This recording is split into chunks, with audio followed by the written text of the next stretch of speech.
Most people think getting rich later in life requires something dramatic: a huge income, a lucky investment, or one perfect opportunity that makes up for all the years they feel they lost. And because of that, many people reach 45, 55, or even 65 and quietly assume they are too late. They hear younger investors talk about compound interest, 40-year timelines, and early retirement, and they think, that sounds great, but that is not my life anymore. But starting late does not mean your only option is to gamble. It does not mean chasing risky stocks, buying whatever is trending, or hoping for a miracle. Sometimes, the smarter path is much quieter. It starts with understanding dividends. A dividend is money a company pays you simply because you own a piece of it. At first, it may look small. A few dollars here, a payment there, a deposit that barely feels important. But that is exactly why people underestimate it. Dividends are not exciting in the beginning.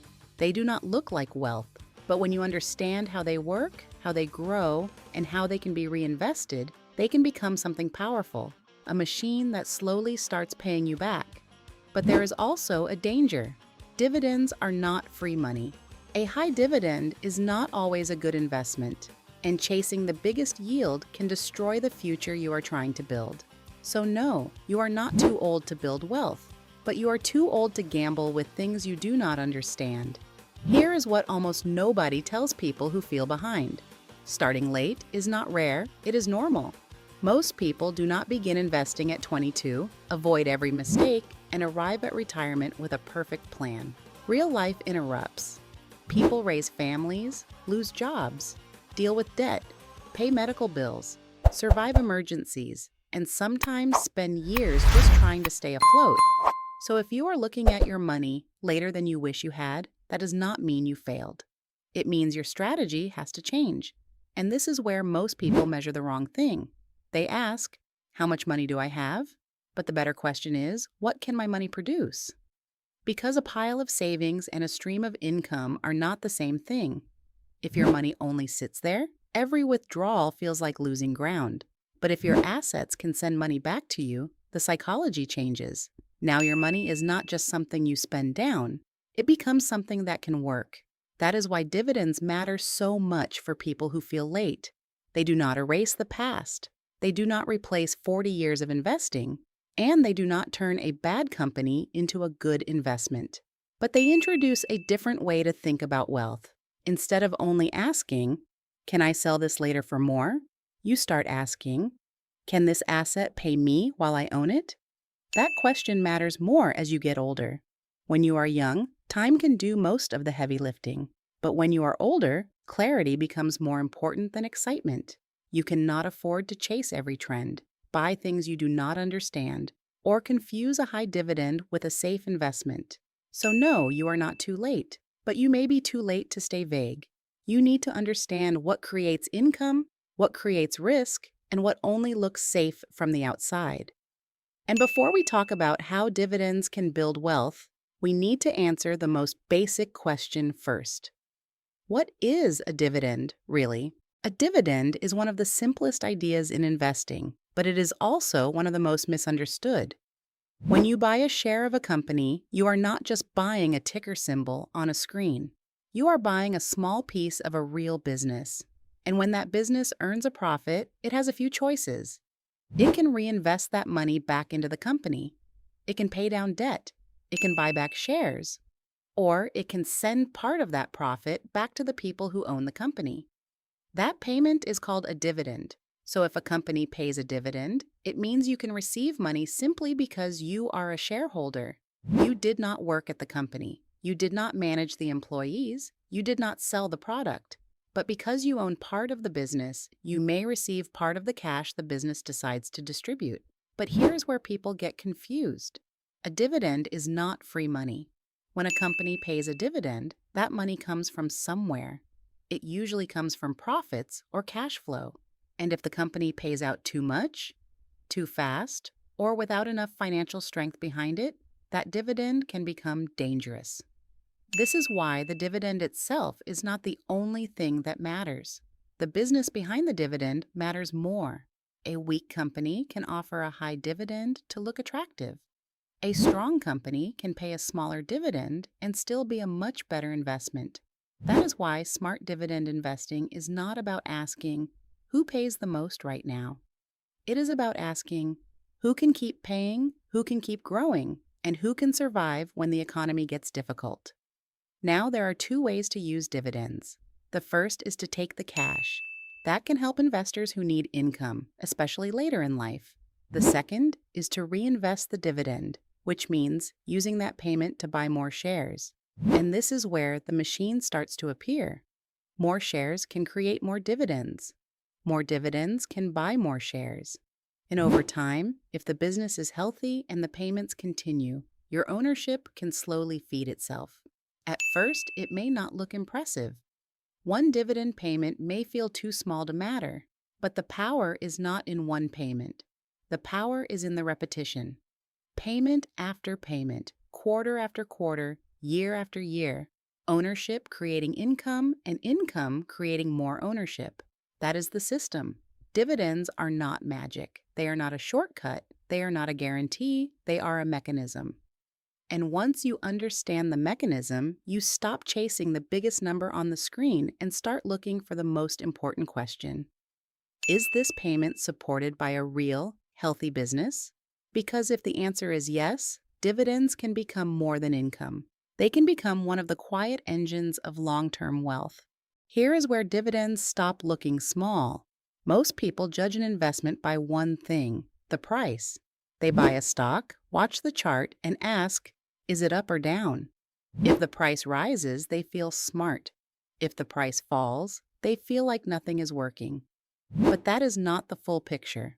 The real measure is called total return. And total return has two parts: the price growth of the investment and the income it pays along the way. Dividends are part of that second piece. They may not feel dramatic when they arrive, but historically, they have played a massive role in long-term wealth creation. Hartford Funds has reported that going back to 1960, about 85% of the cumulative total return of the S&P 500 can be attributed to reinvested dividends and the power of compounding. That does not mean dividends are the only thing that matters. It means that when dividends are reinvested, they stop being just small payments. They become fuel. This is the part most people miss. A dividend can be spent or it can be reinvested. If you spend it, it becomes income. If you reinvest it, it buys more ownership. And more ownership can create more dividends later. That is the loop. One payment does not change your life. But one payment repeated for years, reinvested into more shares, can change the entire shape of an investment. That is why dividends matter so much for someone who feels late. They are not magic. They do not erase lost time. But they give your money more than one way to work. Your investment can grow in price, and it can also send cash back to you while you own it. This is also why judging dividend investing by the size of one payment is a mistake. The real power is not the first check. It is the system behind the check. A healthy company earns money, shares part of it with owners, and if you reinvest that payment, your ownership slowly increases. Over time, this creates a quiet compounding effect. Not the loud kind that makes headlines. Not the kind that looks exciting in the first year, but the kind that rewards patience, discipline, and repetition. And once you see that, dividends stop looking like extra cash. They start looking like one of the most overlooked engines inside long-term investing. Here is the shift that changes everything. A younger investor has one obvious advantage: time. If they start early, even small amounts can grow for decades. They can make mistakes, recover from them, and let compounding do most of the work. But an older investor has a different kind of advantage: clarity. When you are older, you usually understand your life better. You know what your expenses look like. You know what kind of lifestyle you want. You know how much risk you can emotionally handle. You know that chasing every new opportunity is exhausting. And you know that losing money at 55 feels very different from losing money at 25. That clarity matters because dividend investing is not about trying to look brilliant. It is not about finding the stock everyone is talking about this week. It is not about turning a small amount into a fortune overnight. It is about building a system that can produce income with discipline. And that is where older investors can become dangerous in the best way. They may not have 40 years, but they may have focus. They may have higher income than they had when they were young. They may have fewer distractions. They may be more serious about every dollar. And they may finally understand that boring is not the enemy, careless is the enemy. A younger person can afford to be vague because time can hide some mistakes. But when you start later, you need to be precise. You need to know why you are buying something. You need to know how it makes money. You need to know whether the dividend is supported by a real business or whether it is just a number designed to attract desperate investors. That is why dividends can be so powerful for someone who feels behind. They force you to think differently. You stop asking only, how fast can this grow? And start asking better questions. Can this company keep paying? Can this income grow? Can this investment survive hard times? Can this asset help me build a stream of cash without needing to sell everything later? That is not a small change. That is a completely different relationship with money. And once you understand that, age stops being only a disadvantage. Yes, starting earlier would have helped. Of course it would have.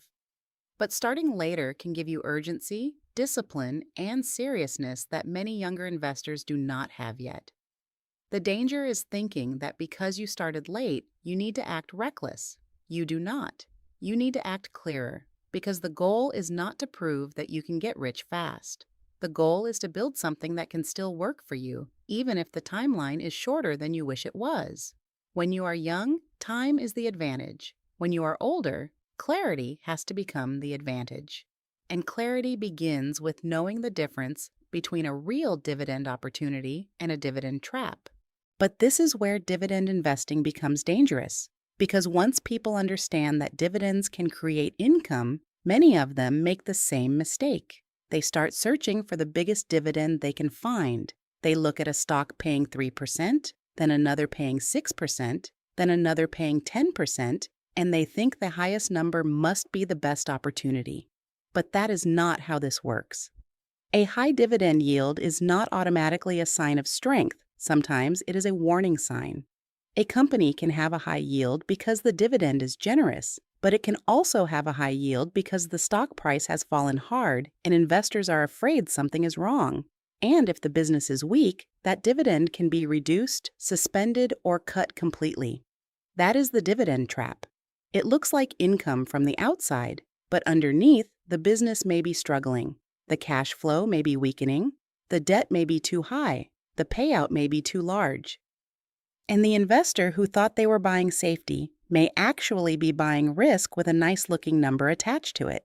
So before you buy a dividend investment, do not ask only, how much does it pay? Ask better questions. Can this company actually afford the dividend? Has it paid consistently through difficult periods? Is the dividend growing over time, or is the yield high only because the stock price collapsed? Is the company carrying too much debt? And most importantly, would this still be a good business if it paid no dividend at all? That last question changes everything, because a dividend should not be the reason you ignore a weak company. A dividend should be evidence that a strong company has enough cash to share profits with its owners. The business comes first, the dividend comes second. And that is the lesson. You are not too old to build wealth, but you are too old to confuse income with safety. You are too old to chase a number you do not understand. You are too old to gamble on a stock just because the yield looks attractive. Dividends can be powerful, but only when they are attached to real businesses, real profits, and real discipline. They can give your money a job. They can turn ownership into income. They can help you build a machine that pays you back over time. But they cannot save a bad investment, and they cannot replace the need to think clearly. So if you are starting later than you wish you had, remember this.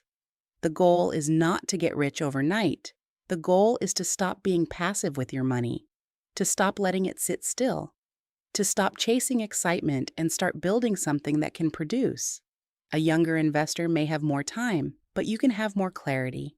And clarity is what keeps you from buying the trap, chasing the hype, or mistaking a large payment for a strong business. Dividends are not magic. They are not free money. They are not a shortcut around patience. They are a mechanism. And if you understand the mechanism, you can point it in the right direction. So no, you are not too late. But from this point forward, your money needs a job, and the job is simple. Stop sitting still and start paying you back. If this video helped you understand dividends in a new way, subscribe to the channel, because this is exactly the kind of financial education most people never receive, but everyone should understand.